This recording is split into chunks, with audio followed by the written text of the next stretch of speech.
బండి సంజయ్ ఇప్పుడు ఒక సంచలనాత్మకమైన విషయం ప్రకటించాడు. వాస్తవంగా చిన్నపాటి ప్రాబ్లమ్ వస్తే రచ్చరచ్చ చేసే మీడియా మరి ఎందుకు సైలెంట్‌గా ఉందో అర్థం కాలేదు. చెక్ డ్యాములు కూలిపోయినియి.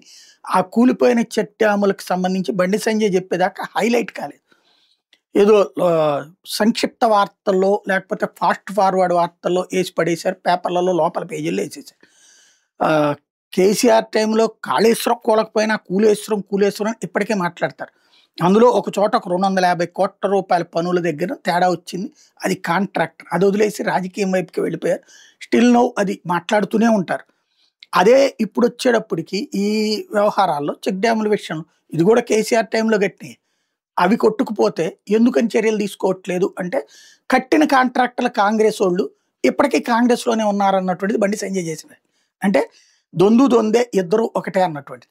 ఇది ఎందుకు చర్చ జరగట్లేదు అన్నటువంటిది మీడియా ఆలోచించుకోవాల్సింది.